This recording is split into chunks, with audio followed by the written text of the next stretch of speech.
But most importantly, we are out here participating in democracy. That means that we won.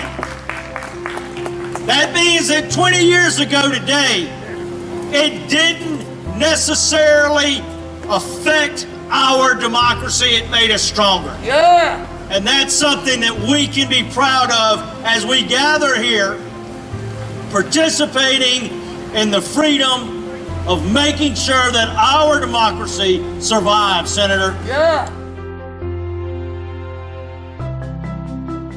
And I have a lot of people ask me, Rico, why did you run for office? Rico, what do you plan to do? Rico, this is bad, that is bad, this is bad. And I heard all the different bad things of why you should not run. And you know why I ran? One reason, that is why. Because I wanted to be the change. I wanted to bring youth engagement back to Calhoun Falls. And if more young people see myself running and win office, that motivates and entice more young people to get involved. And as you see, you look around the room, we need more young people involved. And we're delivering pizzas to the COVID workers and to the vaccination clinic on behalf of the Greenwood County Democratic Party. All told, it was 14 pizzas, 7 each. And we're doing this because Dr. Logan was so nice to speak to us at our last breakfast meeting. So we wanted to give him a big thank you.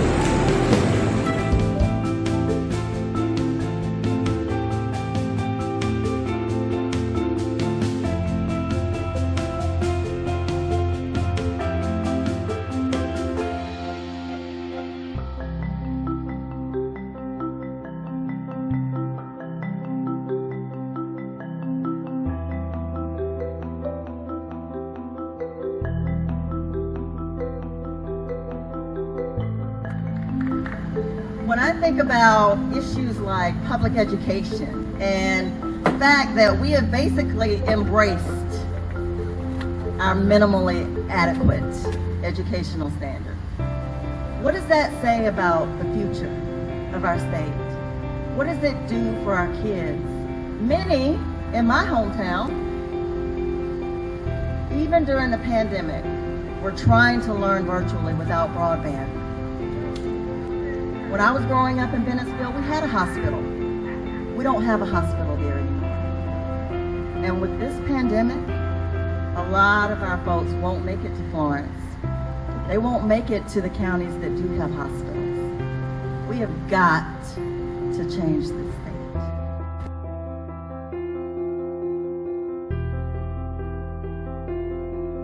We would like to issue today a check from the Greenwood Democratic Party for $425 to add to that scholarship. So we thank you very much.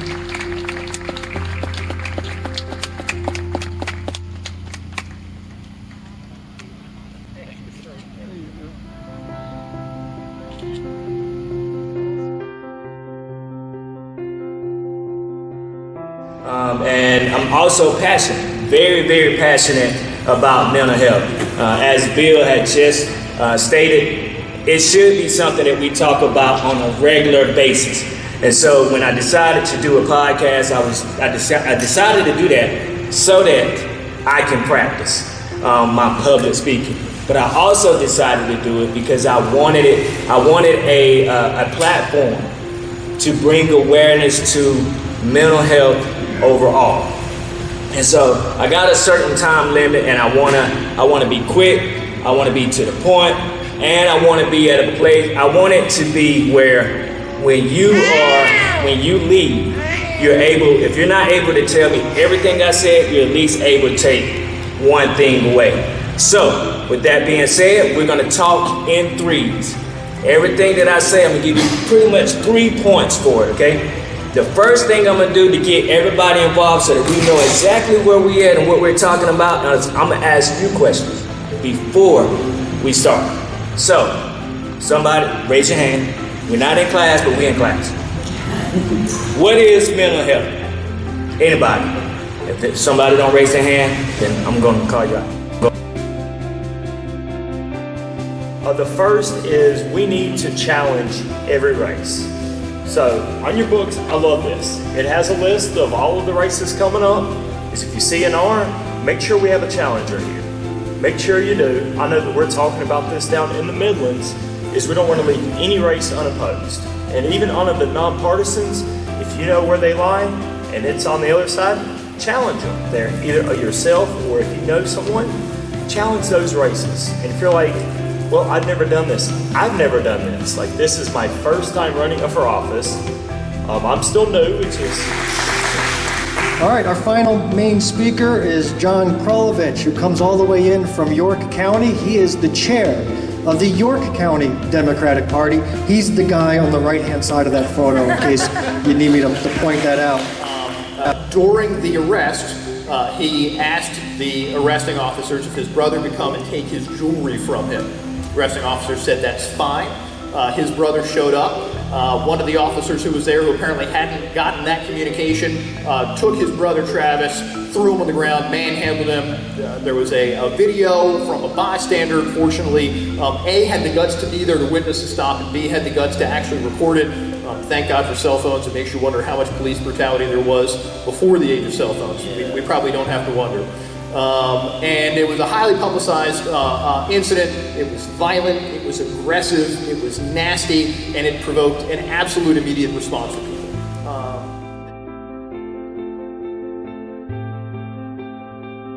We're taking a very simple message across the state. And that message is this. Governor McMaster is the governor of the past, and I'm running to be the governor of the future. Everything he embodies is part of the past.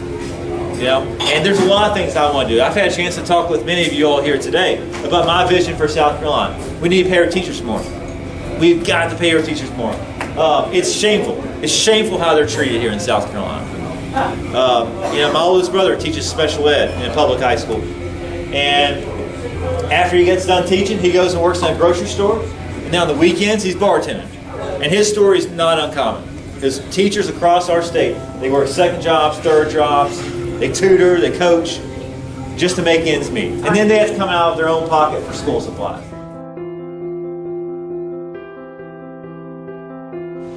I've learned a lot at my time at Lander, like with the technical points of politics and stuff like that. And during this internship, I wouldn't say I learned too much about politics, but I really started learning about Greenwood's community and how much it takes to be a Democrat here. And there's so much work because everyone who's everyone who's on like any committee or anything like that, they have full-time jobs, but they also work so hard to get events like this together.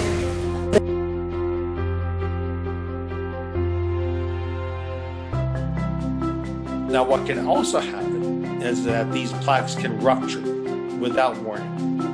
For some reason, this hard plaque, which covers this gooey cholesterol core, and the way I envision it is like those Rolo candies with the hard chocolate outside and the gooey caramel coating center.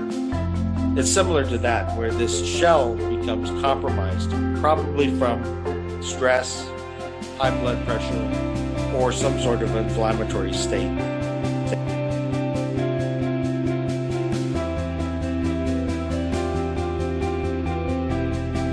It's a little different when we're doing an emergency ordinance.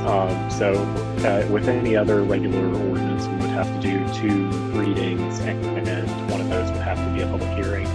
Since this is an emergency ordinance and it sunsets, we can do that without public comment. And I think that just myself and hearing from other members of council, we had a lot of that public input through email, phone calls, Facebook messages and comments. And so, a lot of people think that we weren't keeping the community in our minds, but I know, just speaking for myself, that I was going off of what I was hearing over the last 2 months plus from my constituents and other residents of the city.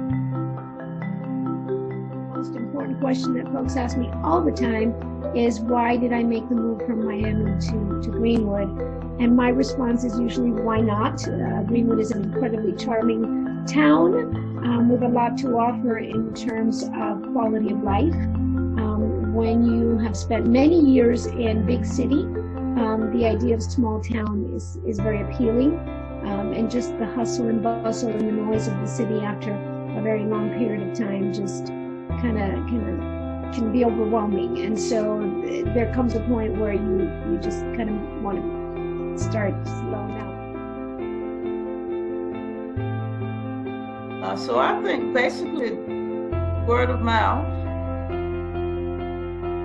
talking with people, and that we can do, and making sure that we don't have any excuse for not voting.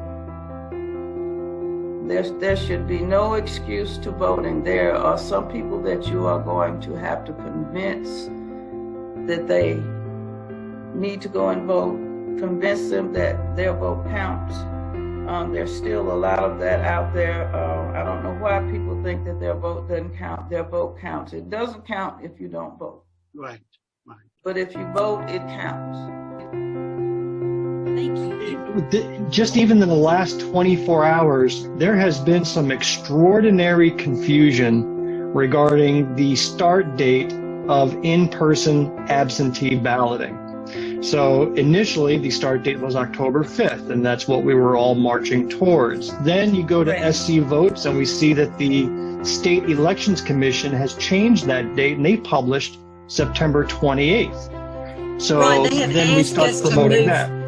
To move forward with the September 28th date, just in order to give people more time to come in and vote absentee.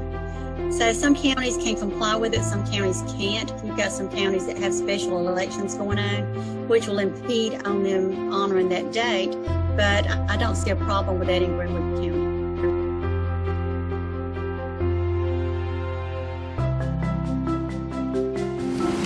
Hello, Democrats! Come on, give it up, Democrats! Are you out there? Come on, let me see you, let me hear you. Are you out there? This is a great year, and I thank the Democratic Party for what they're doing. I thank my Senator Floyd Nicholson for what he has done and still doing. And I thank God for all of you, because there will be no Democratic Party without you. So I just want to let you know that I'm grateful for all that you have done for me in the past, and I'm grateful for what you're going to do for me in the future. So let's hear you, Democrats. I know you're eating, but look, let's do something. Come on, Democrats, give it up, give it up, give it up. Yeah. All right. I'm a Spartanburg boy. I was raised there from the time I was in first grade. My dad was in the military before then, so we had moved around a bunch.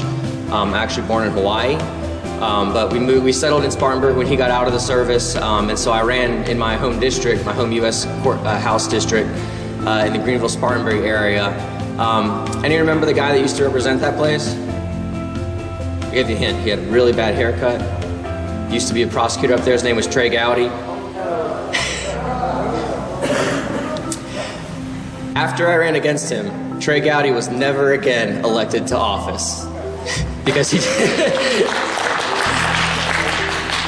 Now the reason for that is that he chose not to run again. He beat me soundly. Yeah.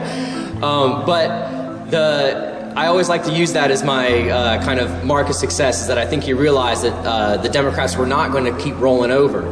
Even in what are considered to be safe Republican seats. And that's what one point I'm really going to want to emphasize to y'all, is that even in seats where statistically it doesn't look good, you still need to run people. You still need to run candidates. So you need to not just run anybody, you need to run the best possible candidate you can run, because it makes a difference. It makes a difference in the neighboring county, because the state Republican Party now had to give money to this House seat they didn't think they have to defend. But I've always been an avid reader. So one of the things that I would do at night before I would go to bed is read. And I was reading an article on my phone, and it was talking about midterm elections and why they're important. And I remember reading that article and my mind being blown that I had no idea how much state politics affected how I actually live.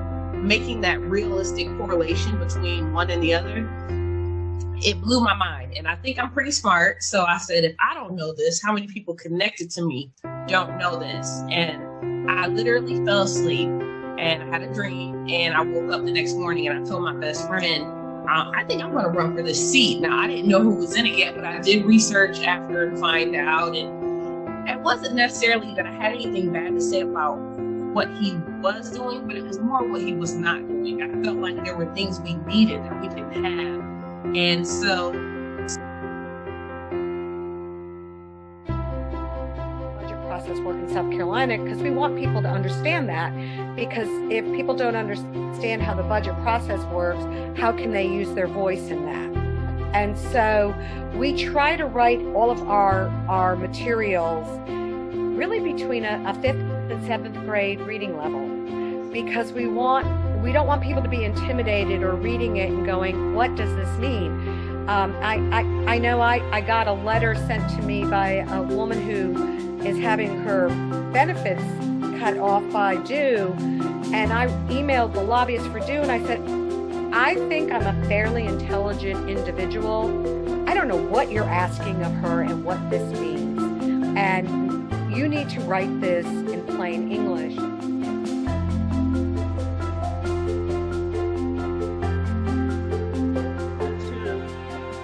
Actually fundraise where you're bringing in thousands of dollars with just one event it takes a lot of pressure off. How about you, Tamika? I think it would be our visibility and exposure. We really worked hard to be responsive in a COVID-19 environment. So we had to change how we did business.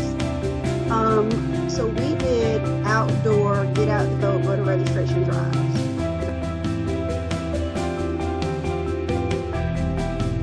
Just want to encourage people to get involved with the Greenwood Democratic Party and State Democratic Party, and offer yourself to run for office. And if you're going to do it, get involved in the community, get out in the community.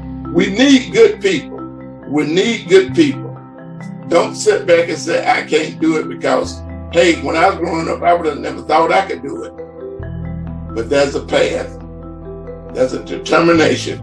But you make it up in your mind as something that you want to do, and you work for it. So, and we will be here to help you in any way possible.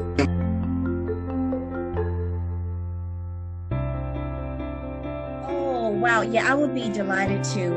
Well, I grew up in Somerton, South Carolina, which is a small town about halfway between Columbia and Charleston, a little bit close to Columbia. And so back in the early 1950s, a series of events had started. Some of the parents had started to complain about the gross inequities in the segregated school system at the time. The white schools were much better equipped than the quote-unquote black schools. And people had started to challenge the local school board. And what this culminated in after a couple of years was the Briggs versus Elliott lawsuit, which actually challenged the legality of segregated public school systems on the basis that surprised, because a lot of money, a lot of campaign dollars was spent in South Carolina to try to make that happen. I think it's about $100 million to that extent. But negative ads, to me, in my opinion, made that thing happen for Lindsey Graham. The negative ads. When you mentioned ads, I knew there was going to probably be trouble no matter what people said about in Jamie's ads about Lindsey Graham. When you go talking about Nancy Pelosi and Chuck Schumer and this state, then no matter what you might have been thinking 2 weeks ago, it kind of changes the perspective.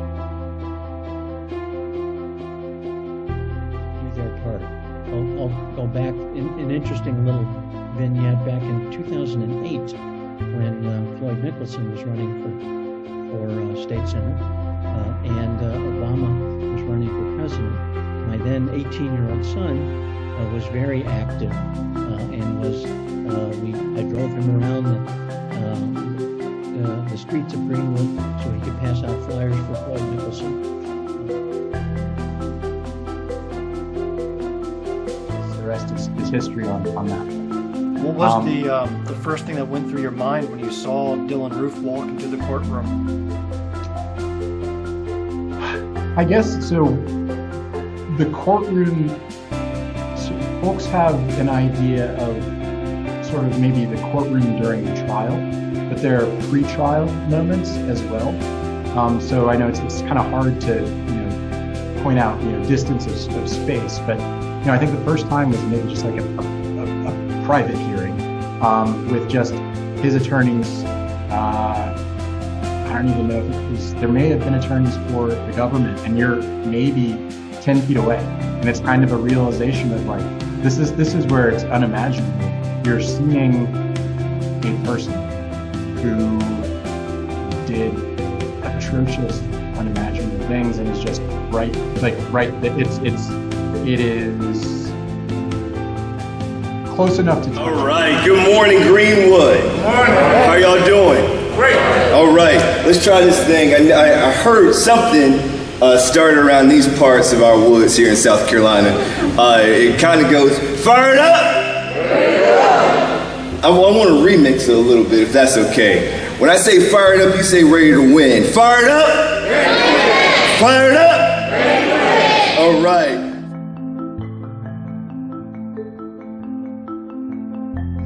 That there were a lot of small businesses. So I'm pretty sure that Greenwood knows what COVID-19 has done to those businesses, if you're one of those small business owners. But it also made us acutely aware of micro businesses, period. And micro businesses are those businesses with between 1 and 5 employees. They are critical to our economy.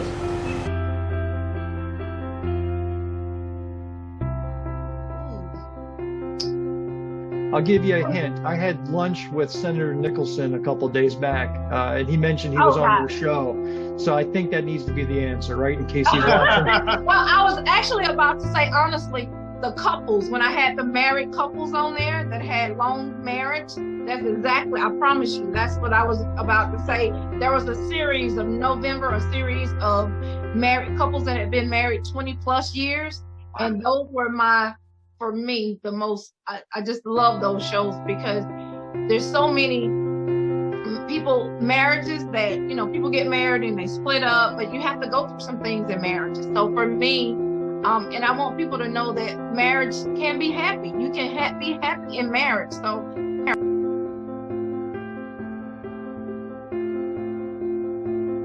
I'm very passionate about immigration, but the turning point came for me. It was a couple of months before the elections in 2016, and things were heating up.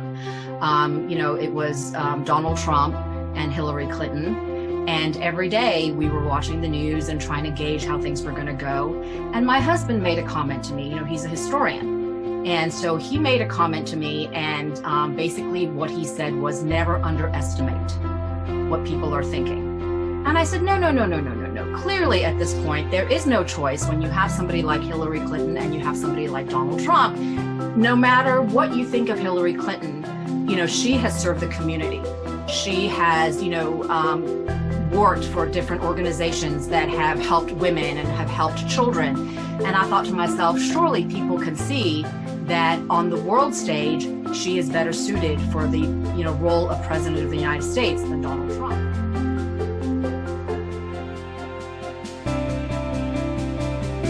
It is amazing how our brothers, if say they are brothers and sisters of the human race, and they are human beings, and how we try to do just downcast the other part of the people that just want to vote, cast their vote, because our ancestors fought hard and died to do this.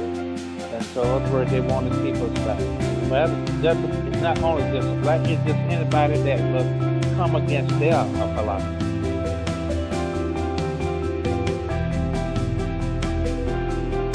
And then you run for office and you find out that they are the most loyal, wonderful people you will ever meet, ever. And then you're able to then bring them closer into your circle. And it's so enriching in terms of just who you have in your life to find that out about the people in your life, and then, cut the people out who are toxic and bring the people in who are wonderful. And I've had a much, I think, better circle of friends and associates than I ever would have had I not. Andy, that is so true. And you know what? I don't know that I ever considered that. I didn't want to make this political, even though I am in charge of a political party and we're here for a political meeting. I didn't think this was going to be a political topic. I thought this was a no-brainer, but damn it, in the last 2 weeks, even the topic of kidney donation became a political battlefield. Unbelievable. You saw that here in South Carolina, there was a patient who was on the kidney waiting list who went out of his way and blasted in the media saying, I would rather die free than be required to get a COVID vaccine and pass the medical checklist.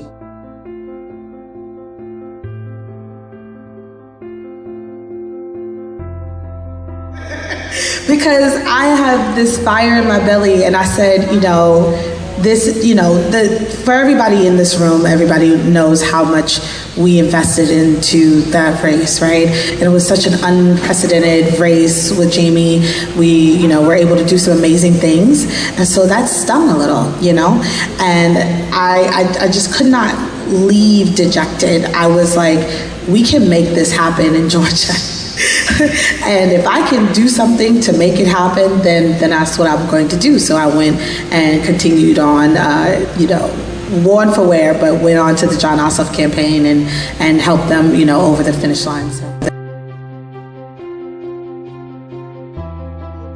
Who are now, some of them trapped at home. And I don't want to say trapped, but because of the way things are, they have to be at home. They're feeling the same thing. They're feeling the irritability. They're feeling the boredom and all these things. They don't understand, especially our younger ones. Why can't I go to school? Why can't I play with my friends? Why can't I go to sleepovers? I can't see grandma and grandpa like I used to. And then there may be family members who are dying and they don't understand those things.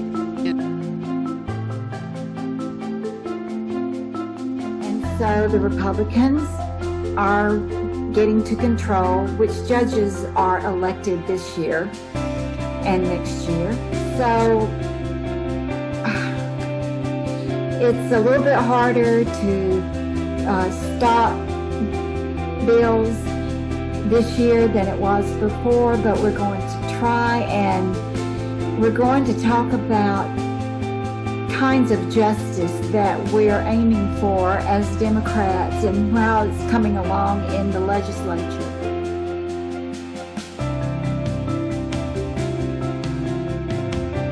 I think it's a great idea. The question was, how are we going to get young people, and more specifically voters, to the polls who might have some difficulty getting to the ballot box? Is that your question, ma'am? We're going to be partnering with the churches through our faith caucus, because a lot of churches throughout the state of South Carolina, especially here in the upstate, have bands that they only use on Wednesdays and Sundays. So we're really just going to start laying the groundwork in the fall, so we can have rides to the polls for the primary that's going to be coming up in June, and for the general election in about 18 months from now, a little less than 18 months from now in November. So we really want to start right now as part of our precinct building initiative to build those relationships in those precincts, so we can work with churches and other entities who have these vehicles. So if somebody needs a ride to the polls, they can get there.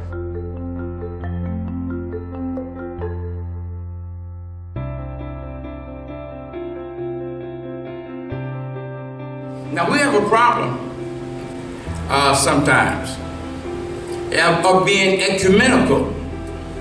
That means open to other religions.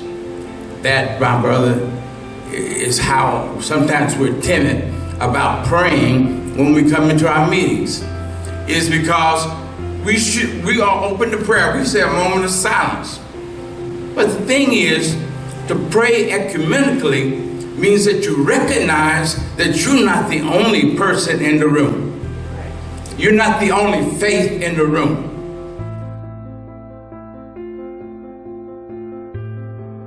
Institution bill, we have to do better because we're in the business of helping cultivate people at pivotal points in their lives who are forming their political and social ideals. And what does it mean to see it as a gift to be a part of that formation, to expose them to a variety of issues and ideas and insights, and not just leave it up to other people to do that. I think academic institutions have a responsibility to do that and to do that well.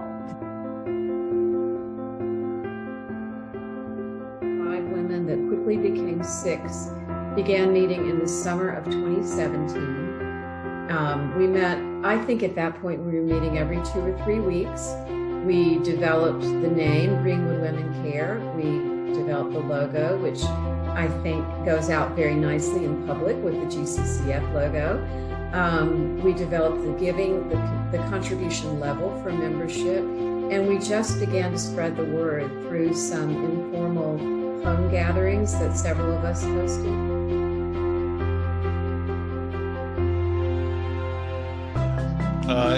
I learned through there that you had interned for him. You have a history with John McCrave even before that letter, didn't you? I did. I interned at the law firm through Lander. I'm also a pre-law minor, so I wanted to kind of step out there in the field. And I didn't intentionally choose McCravey Sturkey Newland Law Firm. I kind of stumbled upon it and kind of inquired about it, and opportunity came open, and so I stepped in the internship at the law firm, and we did have a few conversations, maybe about politics, but it was mostly on the law firm.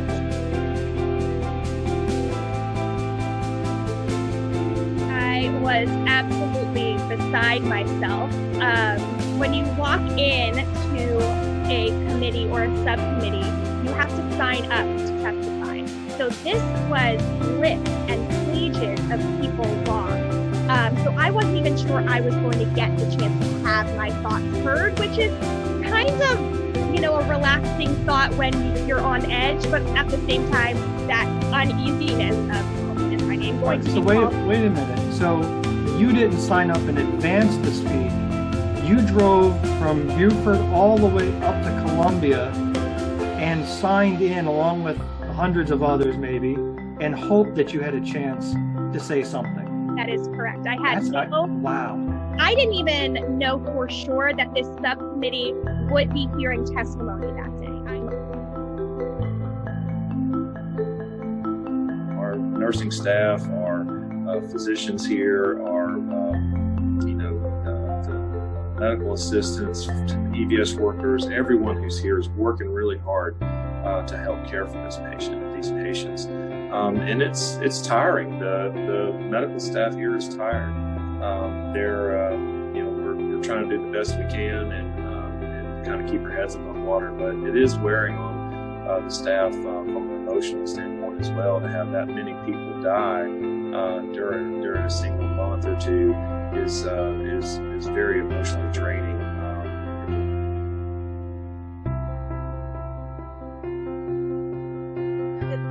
But this was slavery by another name. And I've talked to people about that just recently. They were not aware of, during Reconstruction, that, of course, we didn't have slavery anymore, but if you, say, spit on the sidewalk and you were black, you might be arrested. And then you continued to stay in jail, and you had to work in some of the steel mills in Birmingham.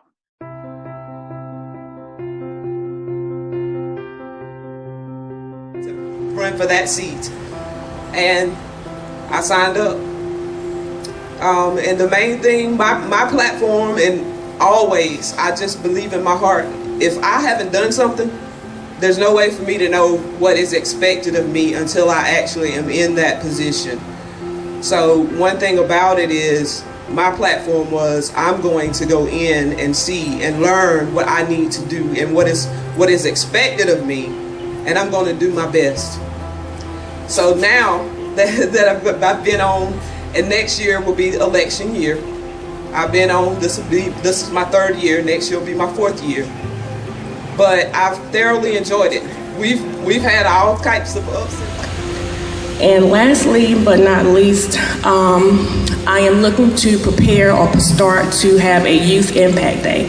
Since I've been with the food bank in the last 3 weeks, I know I've had at least 5 or 6 people to reach out to me to ask for their youth or their kids to come and volunteer. So we're looking to do a youth impact day where we can reach out to churches, civic organizations, community service organizations, the way we can get our young people involved in giving back to their community. Because I really feel if we start our young people early and thinking of giving back and serving, that they will grow up being servant leaders. And that's what we want to help prepare our children to be servant leaders.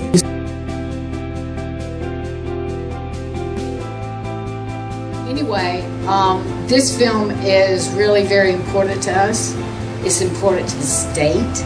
And what SCETV has done, it will be in every PBS station in the entire country and their international affiliates. It will be streamed on Amazon Prime and maybe Hulu. But this film will actually have people that will see it and not just people that hear about it.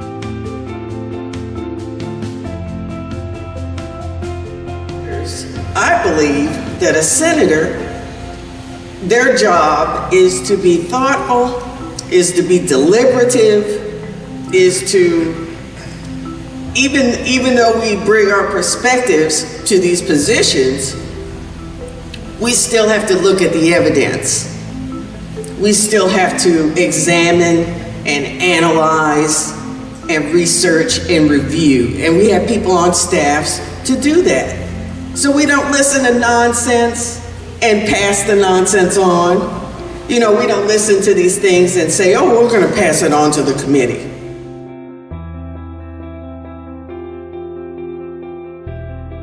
For some reason, these same people who, when I have invited them to come observe our schools, to be visitors and follow us around for a day, these people have ignored me.